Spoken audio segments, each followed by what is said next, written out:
मैं ज़्यादा समय नहीं लूँगा।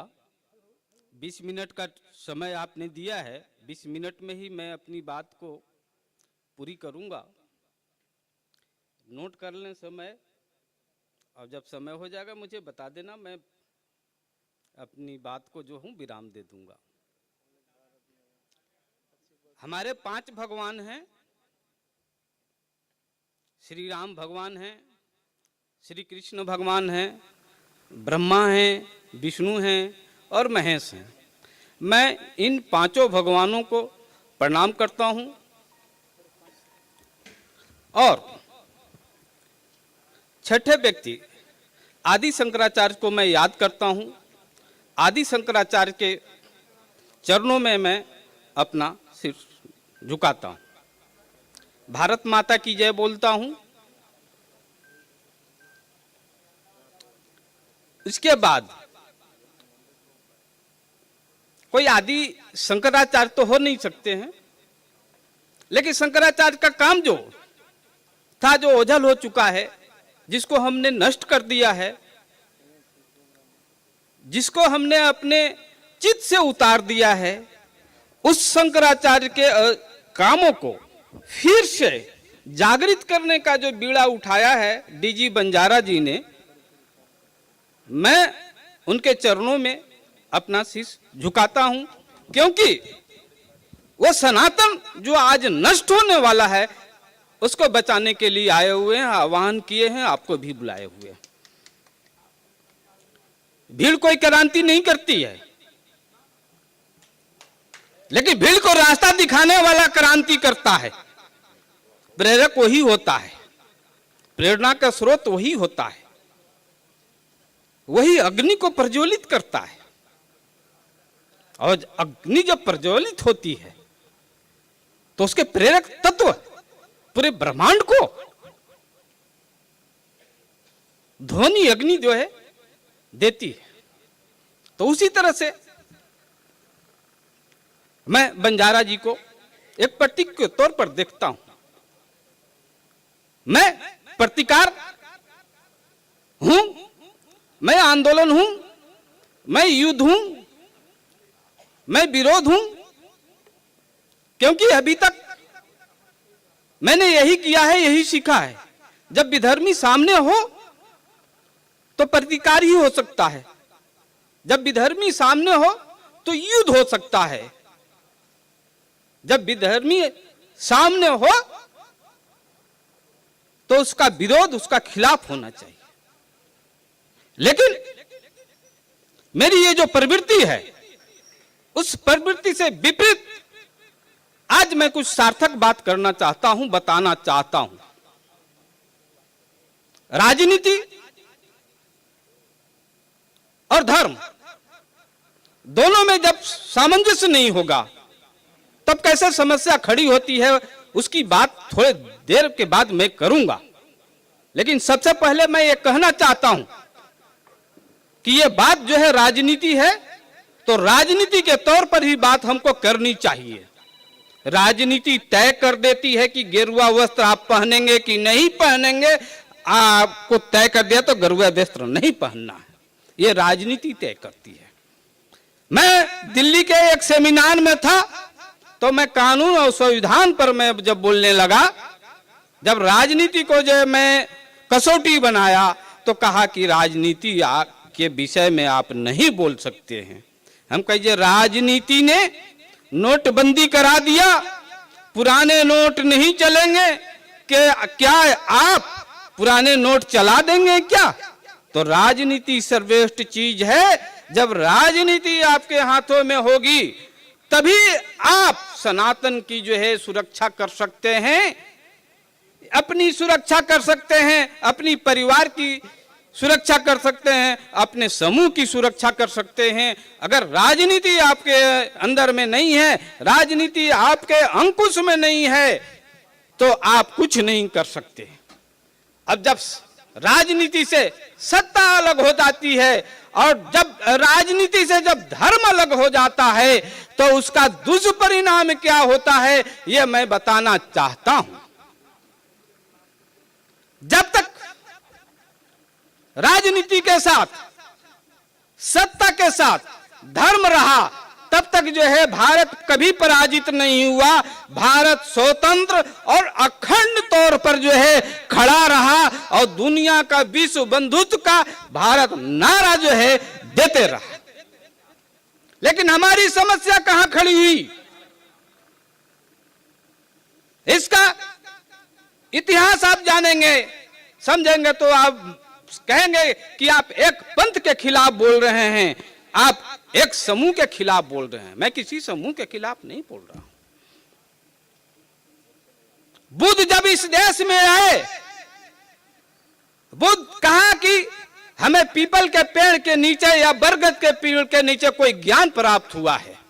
अब ज्ञान प्राप्त जो हुआ है वह सत्य का हुआ है, अहिंसा का हुआ है। उन्होंने कहा कि जितने मानव मंत्र हैं सभी को संन्यास ले लेना चाहिए, सत्य और अहिंसा पर चलना चाहिए। तो मेरी अपनी व्याख्या है कि अहिंसा का अर्थ होता है कि मैं किसी पर हिंसा नहीं करूंगा, हम किसी की निंदा तब तक नहीं करूंगा जब तक वो जो है सार्थकता से अलग नहीं हो जाता। अगर कोई व्यक्ति अगर हिंसा कर रहा है, हमला कर रहा है, तो प्रतिकार करना हमारा जो है अहिंसा का सिद्धांत है, सत्य का सिद्धांत है। इसको बुद्ध ने छोड़ दिया। बुद्ध ने छोड़ने के बाद कहा कि हथियार रखना हिंसा है, सत्ता को हथियार नहीं रखना चाहिए। अशोक जो है हथियार त्याग दिया। भारत के जितने राजा थे सब बुद्ध हो गए। सब लोगों ने तप को छोड़ दिया, सब लोगों ने हथियार को छोड़ दिया, शस्त्र को छोड़ दिया, शास्त्र को छोड़ दिया, बुद्ध को अपना लिया।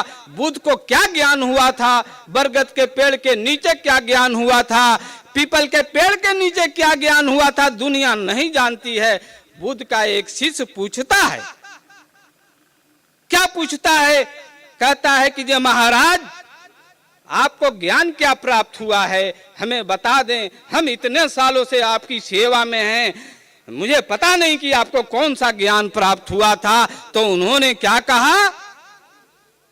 अपो दीपो भव, मतलब अपना दीप खुद जलाओ।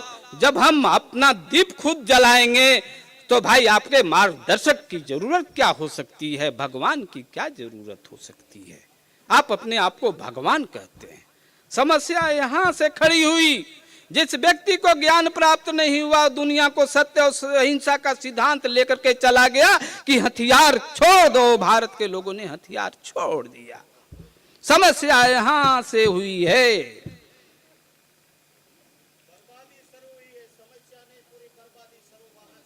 यही से बर्बादी हुई है। मैंने कहा है, वीर सावरकर ने अपनी किताब में लिखा है कि हम आज पराभव की ओर जो बढ़े हुए हैं, विनाश की ओर बढ़े हुए हैं, बुद्ध के कारण बढ़े हुए हैं। बुद्ध के प्रति आप जरूर निष्ठा रखिए, लेकिन शस्त्र को मत छोड़िए, शास्त्र को मत छोड़िए। सनातन का जो शास्त्र है उसको मत छोड़िए। आप सनातन के शास्त्र को छोड़ दिए, आप शस्त्र को छोड़ दिए, हम पराजित हो गए। कांग्रेस बनी, कांग्रेस को किसने बनाया? एक अंग्रेज ने बनाया। अब क्यों बनाया? उसने बनाया कि अंग्रेजी शासन को यहाँ पर जो है स्थापित करना है, 1857 जैसे विरोध जो है को दबाना है, आजादी की गुलामी के खिलाफ जो चिंगारी भरती है उसको जो है चमकने नहीं देना है, भड़कने नहीं देना है, यही दबा के रख देना है। इसलिए कांग्रेस की स्थापना हुई। और फिर एक बुद्ध पैदा हुआ, महात्मा गांधी पैदा हो गया इस देश में, जिसने कहा कि सत्य अहिंसा है। कांग्रेस ने कहा था कि राष्ट्रवाद, नेशन हम चाहते हैं। नेशन उसी दिन भारत का जो है जमीन दोज हो गया जब कांग्रेस जो है महात्मा गांधी के नेतृत्व में खड़ी हो गई। महात्मा गांधी जो है सत्य अहिंसा का सिद्धांत दिया। और सत्य अहिंसा का सिद्धांत क्या था? एक तरफा था। उन्होंने खिलाफत आंदोलन का समर्थन किया। कांग्रेस जब बनी तब वो कहती थी कि हम देश की आजादी कराना चाहते हैं, हम एक राष्ट्र बनाना चाहते हैं। लेकिन 1947 के पहले ही वो राष्ट्र की जो कल्पना थी वो खंडित हो गई थी। मुस्लिमवाद कांग्रेस के ऊपर हावी हो गई थी। और मुस्लिमवाद कैसे हावी हो गई थी मैं बताना चाहता हूं। जब हुआ कि देसी रियासत किसी में भी मिल सकते हैं, तो हिंदू जो राजा थे उनको तो जबरदस्ती या उनको बहला फुसला करके उनको तो मिला लिया गया, लेकिन जो मुस्लिम जो राजा थे, जो रियासत थे, उनके प्रति जो है कांग्रेस की जो है सद्भावना बहुत ही ज्यादा थी। पटेल के हाथ काट दिए गए। उसके बाद जो है जम्मू कश्मीर का क्या मामला हुआ वो हम लोग इतिहास जानते हैं, उसमें मैं नहीं जानना चाहता हूं। कांग्रेस के राज में जितना धर्म परिवर्तन, जितना हिंदुओं का उत्पीड़न, जितना हिंदुओं का कत्लेआम हुआ है, उतना धर्म परिवर्तन, उतना कत्लेआम मुगलों के 1200 साल के इतिहास में भी नहीं हुआ है।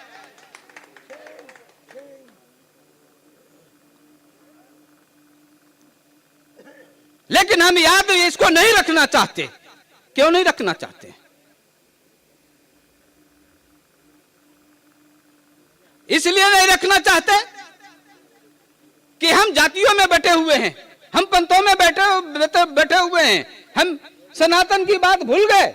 हमारे गेरुआ वस्त्र अलग अलग हो गए, गेरुआ पहन लिया लोगों ने, साधु बन गए आप, पंथ को अपने भगवान मान लिया, आदमी को भगवान मान लिया। सनातन के जो हमारे राम है, कृष्ण है, जो ब्रह्मा है, विष्णु है, मैं से उनको भूल गया। आप कहते हैं कि मैं हिंदू नहीं हूं, मैं अपने गुरुदेव की पूजा करूंगा। गुरुदेव तो आपके आदमी थे, भगवान तो थे नहीं। आप उनको मान लिया। क्यों मान लिया भाई? आप जिनको आप पूजा कराते हैं, जो आपके भक्त हैं, वो कहते हैं कि मैं हिंदू नहीं हूं, मैं सनातनी नहीं हूं, मैं तो इस पंथ का आदमी हूं। मैं क्यों लड़ूं राजनीति के लिए? हम धर्मशास्त्र के लिए क्यों लड़ूं? और सबसे बड़ी बात यह है कि हमें हमारे खिलाफ जो साजिश हुई है, उस साजिश को लोग जानते नहीं हैं। मैं साजिश बताना चाहता हूं। छुआछूत की बात कहां से आ गई? कह दिया कि ये दलित हैं। दलित कोई शब्द नहीं है। दलित कहां से आ गए? हमारे किसी भी धर्म में, किसी भी धर्म ग्रंथ में छुआछूत नहीं है। वेद में छुआछूत नहीं है, रामायण में नहीं है, महाभारत में नहीं है। श्री राम भगवान जो है जूठे बैर खाते हैं, किसके यहां खाते हैं? नाव पर किसके चरण जो है धोते हैं?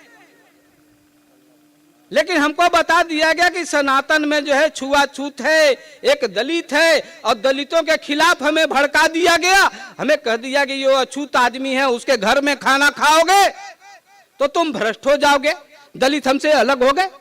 आज बंजारा साहब मुझे बता रहे थे कि गुजरात में 100 से ज्यादा गांव ऐसे हैं जहां दलितों के साथ ऊंची जाति के लोग, सनातन के लोग खाना नहीं खाते हैं।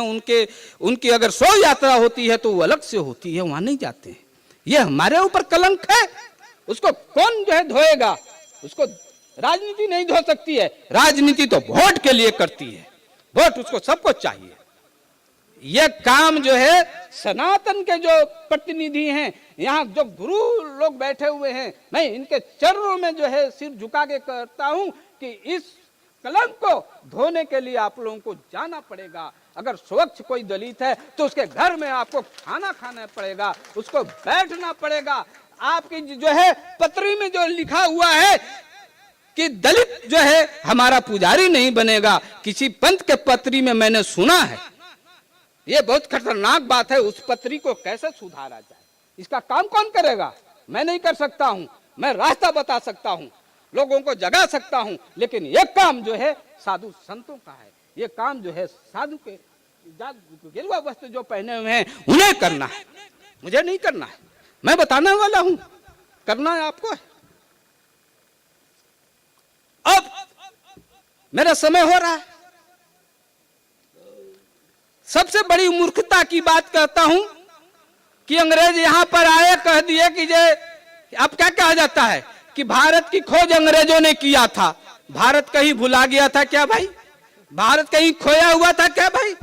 भारत एक भूखंड था, हमेशा से था, अखंड था और यही था। अंग्रेजों ने नहीं खोजा, वास्को डी गामा ने नहीं खोजा, किसने खोजा? वह यहीं पर था। लेकिन हमको क्या पढ़ाया गया कि वास्को डी गामा ने भारत खोजा था, हम यहीं पर थे। लेकिन अभी तक जो है मैं किसी यूनिवर्सिटी में जाता हूं तो बोलता हूं कि भारत को किसने खोजा, तो नाम आता है वास्को डी गामा। कितने शर्म की बात है। हमको अंग्रेज बोले कि हमने इनको जो शिक्षित किया। जब अंग्रेजों के यहाँ स्कूल नहीं था तो हमारे यहाँ लाखों जो है यूनिवर्सिटियां थी, गुरुकुल था। नालंदा जैसे गुरुकुल, तक्षशिला जैसे गुरु है। चीनी लोग जो घुमक्कड़ थे, फहियान थे, एक का नाम मुझे याद नहीं आ रहा था, उन लोगों ने तक्षशिला के बारे में लिखा है, नालंदा के भी लिखा है, जहां 10,000 स्टूडेंट जो है गुरुकुल में रह करके पढ़ाई करते थे। ऐसी व्यवस्था दुनिया में आज भी नहीं है जहां 10,000 स्टूडेंट एक साथ एक हॉस्टल में रह करके पढ़ाई करते हो। वो संस्कृति हमारी थी। वो संस्कृति जो है नष्ट किसने किया, ये हमें आज विचार करना पड़ेगा। 1952 में, 1951-52 में एक बीज जो है जमीन के अंदर पड़ी थी। वो जमीन के अंदर जो बीज जो पड़ी थी, वो बीज जो है जनसंघ की बीज थी, संघ की बीज पड़ी हुई थी। और वो बीज इतने सालों के बाद जाकर के सत्ता में आई है। आप लोगों का आशीर्वाद रहा, हमारा संघर्ष रहा, आप लोगों का जो है वोट रहा, यहां बीजेपी की सरकार बनी। आज लगभग 10 साल से बीजेपी की सरकार है। मैं केंद्र की बात बोलता हूं, देश की बात बोलता हूं। गुजरात भी इसी देश का हिस्सा है। मैं क्षेत्रीयता की बात कभी नहीं करता, मैं राष्ट्रीयता की बात करता हूं। 10 साल से ये जो है इस देश में भारतीय जनता पार्टी की सरकार है। लेकिन सरकार कैसी सरकार है? नरेंद्र मोदी को प्रधानमंत्री बनवाने में मेरी बड़ी भूमिका है। मैंने एक किताब लिखी थी 2013 में कि नरेंद्र मोदी देश के प्रधानमंत्री बनना है तो इनको क्या करना चाहिए, क्या नहीं करना चाहिए। वो 350 पेज की किताब मैंने देश भर में उसको वितरित करवाया था। और मैंने उनको सलाह यही दिया था कि कांग्रेस मुक्त भारत बनाने के लिए आपको क्या करना चाहिए, क्योंकि कांग्रेस जो है हिंदुत्व का सबसे बड़ा विरोधी और अंतिम कील की तरह है। कांग्रेस के मतलब कांग्रेस पार्टी नहीं होती है। कांग्रेस का मतलब जो होता है, कम्युनिस्ट है, मुस्लिम है। कांग्रेस कह दीजिए, कम्युनिस्ट आ जाता है, मुस्लिम आ जाता है, जिहादी आ जाता है, तालिबान आ जाता है, सभी लोग आ जाते हैं उसमें। हमने कहा था कि सेकुलरवाद से आपको बचना होगा। सेकुलरवाद का जो कीड़ा है उसको ध्वस्त करना पड़ेगा। लेकिन आज मुझे जो है बहुत ही पीड़ा हो रही है कि हमारी जो सरकार है वह हिंदुत्व की सरकार नहीं है, वो धर्मनिरपेक्षता की सरकार है। धर्मनिरपेक्षता का मतलब हिंदू विरोध होता है। हिंदुओं को जमीन दोज कर देने का अर्थ जो है धर्मनिरपेक्षता है। यह सरकार जो काम करना चाहिए था वो काम नहीं कर रही है। मुझे बहुत पीड़ा है और पीड़ा होनी चाहिए। हम लोगों ने बात किया, यहां पर हमारे मित्र बैठे हुए हैं, भगवान झा बैठे हुए हैं, ये प्रज्ञा ठाकुर के जो है बहनोई हैं। इन्होंने किस तरह से जो है संघर्ष किया। प्रज्ञा ठाकुर को जो है जेल से निकलवाने के लिए हम लोगों ने जो आंदोलन किया था, भारतीय जनता पार्टी की सरकार बन गई, लेकिन हमको सहयोग नहीं मिला। लेकिन हम लोगों ने जो है प्रज्ञा ठाकुर के जमानत कराने से, बाहर निकालने से लेकर के संसद में भेजने का काम किया। आज जो है भारतीय जनता पार्टी के सामने कांग्रेस की नीतियां जो है प्रमुख हो गई हैं। पसमंदा मुस्लिम की बात हो रही है। धर्मांतरण के खिलाफ जो एक वेग होना चाहिए, एक आंदोलन होना चाहिए, वो कहीं ठहर गया है। मंदिर तो गिर जाता है लेकिन मस्जिद नहीं गिरती। मस्जिद के लोग कह देते हैं मैं वक्फ बोर्ड का सदस्य हूं, वक्फ बोर्ड में मेरा रजिस्ट्रेशन है, इसलिए मस्जिद कोई नहीं गिरा सकता है। दिल्ली में 200 से अधिक जो है मंदिर गिरा दिए गए क्योंकि रोड पर है। एक जो है 5 साल पहले एक जो है हाईवे पर पुल पर ऊपर जो है एक जो है मस्जिद बना दिया गया, उसको सरकार तोड़वा नहीं सकी क्योंकि जो वो रजिस्टर पुल पर बन गया, वो रजिस्टर जो है वक्फ बोर्ड से हो गया है। अब भारतीय जनता पार्टी की सरकार थी, मोदी जी की सरकार थी, हमने वक्फ बोर्ड पर पूरी एक जो है योजना बना के दिया कि किस तरह मस्जिद जो है सड़कों पर है, संसद के पास है, लेकिन कोई काम नहीं हुआ। जब कोई सत्ता अपने कामों से विमुख हो जाती है तो विद्रोह होता है, प्रतिकार के स्वर उठते हैं और उसी प्रतिकार के स्वर जो है मुझे जो है डीजी बंजारा दिखाई देते हैं। और मैं कहीं जाता नहीं, अब जाता हूं तो अपने शर्तों पर जाता हूं, जहां सनातन की बात होती है वहीं जाता हूं। डीजी बंजारा जी से पहली मुलाकात हुई तो मैंने कहा कि भाई आप सनातन की बात कीजिएगा तो मुझसे आगे से बातचीत हो सकती है, आपसे नहीं करेंगे सनातन की बात, आपका एजेंडा अलग है तो मैं आपसे बात नहीं कर सकता। बंजारा जी ने कहा अहमदाबाद में कि नहीं मैं सनातन का जो हूं ये बात करता हूं, सनातन को के ही लेके के चलता हूं। तब मैंने कहा कि मेरा और आपका साथ आगे बढ़ सकता है, हम लोग साथ मिलकर के चल सकते हैं।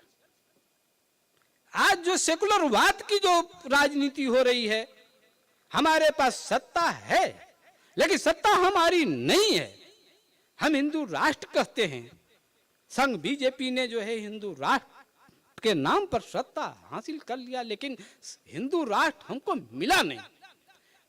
जब तक हमको हिंदू राष्ट्र नहीं मिलेगा तब तक हम सनातन की सुरक्षा नहीं कर सकते, भारत की सुरक्षा हम नहीं कर सकते। भारत की जो चौहद्दी है उसकी सुरक्षा नहीं करते। भारत जो चीन कब्जा कर लिया, जो पाकिस्तान कब्जा कर लिया, उसको हम मुक्त नहीं करा सकते। हमारा जो सनातन जो है ईरान से के आगे तक था, हम वहां तक से नहीं ले जा सकते। ये तो हिंदुत्व तो खत्म होने वाला था। बंजारा साहब को फिर वापस आना चाहता हूं क्योंकि गुजरात के लोग हैं, मैं बताना चाहता हूं। गोधरा कांड था, गोधरा कांड के समय में मैं अखबार का एडिटर हुआ करता था। मैं वहां से गुजरात को समझना शुरू किया। गोधरा जो कांड था वो कांड की साजिश जो है ईरान और सऊदी अरब तक था। अब एक प्रयोग था, बंजारा साहब को मालूम होगा कि नहीं मालूम होगा, मैंने जो है रिसर्च किया है। एक प्रयोग था कि हिंदुओं को धर धर करके काटना है, जगह जगह पर उड़ाना है, इनको जलाना है। एक जो है प्रयोग जो है गोधरा में करते हैं, गुजरात में करते हैं, क्योंकि गुजराती लोग ही देश के रक्षक और हिंदुत्व के रक्षक के तौर पर भारत में जाने जाते हैं। तो प्रयोग हुआ, गोधरा में जला दिए गए। अगर गोधरा के प्रतिकार नहीं होता, मैंने कहा कि मैं आंदोलन हूं, संघर्ष हूं, युद्ध हूं, विरोध हूं, अगर गुजरात के लोगों ने आंदोलन नहीं किया होता, प्रतिकार नहीं किया होता, विरोध नहीं किया होता, हिंसा नहीं किया होता, ध्वनि नहीं उठाई होती, चिंगारी नहीं फैलाई होती, तो मैं समझता हूं कि ऐसे ऐसे प्रयोग जिहादी लोग पूरे देश भर में करते, देश कहीं सुरक्षित नहीं होता। लेकिन गोधरा के बाद जो व्यूह रचना हुई, जो संरचना हुई सुरक्षा का, उसमें जो है बंजारा साहब का बहुत महत्वपूर्ण योगदान है।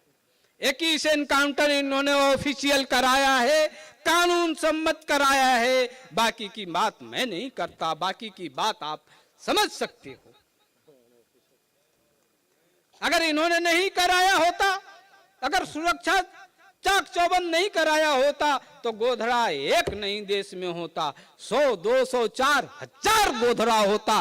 कोई बोलता नहीं, कोई जो है खिलाफ में नहीं आता, लोग मारे जाते और ये देश सनातन से निकल तो क्या ही नहीं होता। आप सही कह रहे हैं, नमन करता हूं मैं।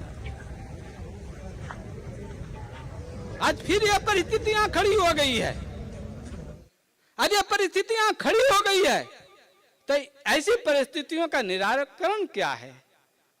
निराकरण तो एक ही निराकरण है कि धर्म जो है विमुख हो गया तो बुद्ध हो गया, और जब धर्म सत्ता के साथ आ गया तो शंकराचार्य हो गया, आदि शंकराचार्य हो गया।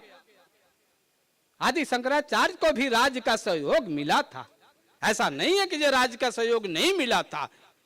तो जब राज और धर्म एक होगा तभी जो है आगे बढ़ेगा। भारतीय जनता पार्टी का जो है कांग्रेसीकरण हो रहा है, कांग्रेसीकरण कैसे रोका जाए, ये धर्म के लोग सोच सकते, आप सोच सकते हैं, आपके ऊपर दायित्व है, आप शंकराचार्य का अनुकरण कर सकते हैं।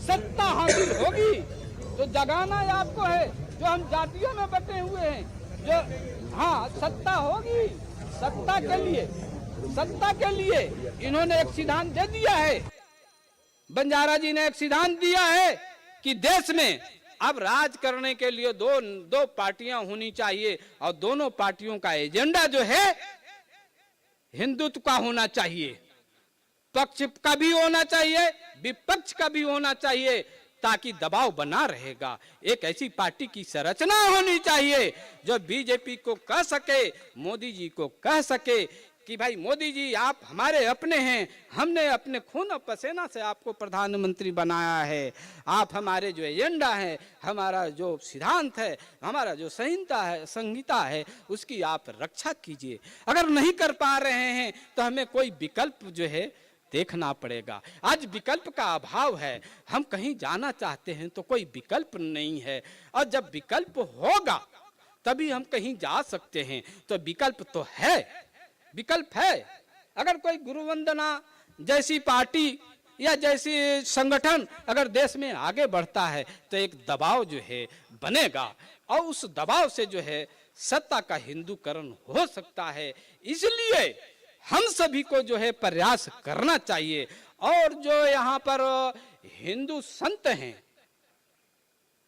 आप गोरिया वस्त्र पहनिए, लाल पहनिए, करिया पहनिए, उजला पहनिए, लेकिन जहां तक सनातन की बात है, सनातन की सुरक्षा की बात है, तो हमें एक साथ चलना पड़ेगा, एक साथ आगे बढ़ना चाहिए, चलेगा। अब हमारे खिलाफ जो है सनातन के खिलाफ जो चल रहा है, शत्रु बुद्धि विनाशाय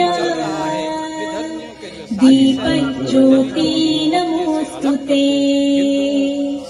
दिव्या दिव्यारे दीपत्कार कानी कुंडल मोतीहार दिव्यालापाहुन नमस्कार बात ये छूट गई है। तिळाचे तेल कापसाची वात दिवाते देवा पाशी उजेड पड़े। कि इस देश का मुस्लिम करण कैसे होगा, उसमें मैंने एक संहिता दी है, और मेरा विचार यह है, मेरी धारणा यह है, और मेरी धारणा प्रबल है, अटल है। मैं समझता हूं कि वो धारणा मेरी खत्म हो जाए तो बहुत अच्छी बात है, लेकिन खत्म शायद नहीं होगी। 2030 तक, 2035 तक सभी लोगों को एहसास हो जाएगा, सभी लोगों को मालूम हो जाएगा कि ये देश का जो है मुस्लिमकरण हो रहा है, तालिबानीकरण हो रहा है। इसलिए अब हमको बचना मुश्किल है, क्योंकि हम जो है उसके लिए प्रतिकार नहीं कर रहे हैं। तालिबान चारों तरफ से आपको घेर रहा है, ईसाईयत आपको से घेर रहा है, आपके लिए अभी कोई योजना नहीं है, आप सिर्फ विचार ही जो है रख रहे हैं, विचार ही बना रहे हैं कि हम लड़ेंगे। अब कुछ लोग कहते हैं कि मेरी ऐसी हस्ती है भारत की जो कभी डूबती नहीं, जो कभी खत्म नहीं होती, पाकिस्तान बन गया आपकी हस्ती खत्म हो गई। बांग्लादेश बना दिया, उसका कोई प्रभाव नहीं हुआ। चीन ने कब्जा कर लिया, कोई अजी नहीं, हस्ती आपकी कहाँ रहती है, टूटती कैसे नहीं है, मुझे समझ में नहीं आती है। चाणक्य ने एक सत्य कहा है कि जिस देश के पास जितनी शक्ति होगी पड़ोसी उतनी ही शक्ति देती है। आप अगर कमजोर रहेंगे तो पड़ोसी आप पर हमला करेंगे। सनातन कमजोर है तो विधर्मी आ रहे हैं, तालिबान आ रहे हैं। आपने वो नुपुर शर्मा का मामला देखा, नुपुर शर्मा ने क्या गलत बोला था। अगर नुपुर शर्मा के पक्ष में आप लोगों में से किसी एक संत भी आया होता, खड़ा होता नुपुर शर्मा के पक्ष में, आपने कहा होता कि नुपुर शर्मा ने जो बोला है एकदम सही बोला है, उसने कोई गलत नहीं बोला है, तो किसी की हैसियत नहीं थी कि देश में इतनी हत्या होती। हत्या क्यों हो गई? लोगों ने, जिन संतों ने बोला है उनके मैं तारीफ करता हूं, उनके चरणों में अपना जो है शीश निभाता थे, नुपुर शर्मा का समर्थन करते, कहते कि इन्होंने कुछ नहीं कहा, इन्होंने सत्य बोला है, हम अपने गर्दन कटाने के लिए तैयार हैं। तो मैं समझता हूं कि एक भी हत्या नहीं होती, इतनी हत्याएं हो गई। हिंदुत्व सनातन के लिए जो लड़ रहा है वो जो है काटा जा रहा है, मारा जा रहा है, गुजरात में काटा जाता है। और जो विकास की जो लोग बात करते हैं, उत्थान की बात करते हैं, जो लोग हम चांद पर जा रहे हैं, हम सूरज पर जा रहे हैं, वो सब बेकार की बातें हैं। तालिबान आ जाएगा इस देश में तो सारा विकास, सारा आपकी पूंजी खत्म हो जाएगी, क्योंकि तालिबान विकास विरोधी है। मैं रावण का उदाहरण देना चाहता हूं। रावण जो है सोने का महल था, वो सोने की चिड़िया थी, सोना वहां पर हर घर में सोने का महल था। उससे बड़ा डेवलपमेंट कंट्री कौन हो सकता है? उससे बड़ा भूखंड में कौन जो है समृद्ध हो सकता है? लेकिन रावण जो है एक विधर्मी जब पैदा होता है, एक जब राक्षस पैदा होता है, एक जब जिहादी पैदा होता है, तो कैसे बर्बाद करता है सोने के महल को, कैसे डेवलपमेंट को बर्बाद करता है, कैसे उन्नति और विकास को बर्बाद करता है, उसका उदाहरण श्रीलंका है, रावण है। उसी तरह से अमेरिका ने जो है अफगानिस्तान में 20 लाख करोड़ रुपया खर्च किया, 20 सालों में जो इतने सैनिकों को मरवा दिया, कहा कि हम आधुनिक बना के रखेंगे। उसने आधुनिक बनाने की कोशिश भी की, लेकिन तालिबान आ गया। तालिबान 1 मिनट में कहा कि डेवलपमेंट, नो डेवलपमेंट। महिलाएं जो है शिक्षा हासिल नहीं कर सकती है, बच्चे जो है स्कूलों में नहीं पढ़ सकते हैं, कि सिर्फ कोई नहीं करा सकता, दाढ़ी सबको रखना है, उटंग पैजामा सबको पहनना है, गिरता हुआ कमीज जो है ठेवना के नीचे तक सबको पहनना रखना है, बकरे वाली दाढ़ी सबको रखनी है। डेवलपमेंट वहाँ खत्म हो गया, वह स्कूल कॉलेजों पर ताला लग गया, विश्वविद्यालय बंद हो गए, महिलाओं के बुर्का में कैद कर दिया गया। तो जो महिलाएं आज देश में जो है अपने आप को कहती हैं कि जो मैं बहुत ही प्रोग्रेसिव हूँ, उनका हाल भी जो है तालिबान जैसा होगा। तालिबान जब आ रहा है, आप कितनों कमा के रखिए, सब खत्म हो जाएगा। मैंने सुना है मुस्लिमों को ये कहते हुए कि ये महल तो मेरे लिए बन रहा है, ये जो है व्यवसायी, ये जो है कॉन्ट्रैक्टर अपने बच्चों के लिए नहीं बना रहा है, मेरे बच्चों के लिए बना रहा है। कल मेरे बच्चे रहेंगे, मैं इनको मार के तो मार दूंगा। मेरे जैसे लोग तो मुसलमान बन नहीं सकते, ईसाई नहीं बन सकते, क्योंकि मैं लड़ता हूँ, मैं लड़ने वाला हूँ, मैं संघर्षवाद हूँ, मैं युद्ध करता हूँ। मैं कृष्ण जैसा सुदर्शन देखता हूँ, राम जैसा जो है धनुष देखता हूँ, शिव जैसा जो है त्रिनेत्र देखता हूँ, तब मैं लड़ने वाला हूँ। आप लोगों में से कितने लोग हैं आप मुसलमान बन सकते हैं, ईसाई बन सकते हैं? मैं तो मरने के बाद ही मेरा कुछ होगा, मैं मरूंगा, लड़ करके मरूंगा और उनको दिखा दूंगा कि ये एक आदमी भी प्रतिकार कर सकता है।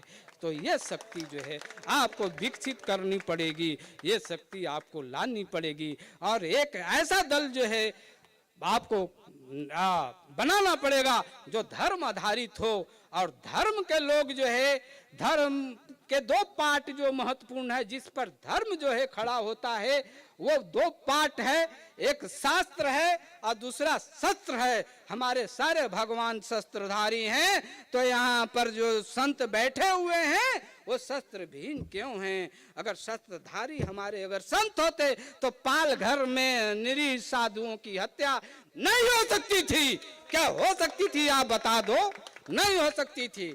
अगर वो साधु अगर जो है हथियार लिए होते तो कम से कम 2-4 लोगों को जो है मार कर करके मरते। मरना तो हमको भी है, मरना तो आपको भी है, लेकिन आप शास्त्र की शिक्षा तो देते ही हैं। शास्त्र के शिक्षा दीजिए, शास्त्र का शिक्षा दीजिएगा तभी हम बचेंगे और हमारे लिए जो है राजनीति खड़ी होगी, हमारे लिए धर्म पर आधारित खड़ी होगी।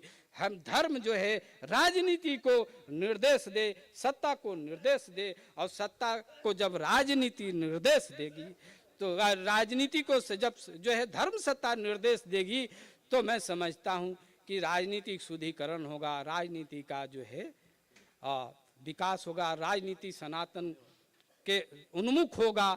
ऐसा उदाहरण जो है रामायण काल में भी है। वशिष्ठ ने जो है ये जिम्मेवारी निभाई थी। ऐसी जिम्मेवारी देश भर में अगर 2-4 हजार 10,000 लाख वशिष्ठ पैदा हो जाएं वशिष्ठ मुनि, तो मैं समझता हूँ कि अच्छा काम हो सकता है।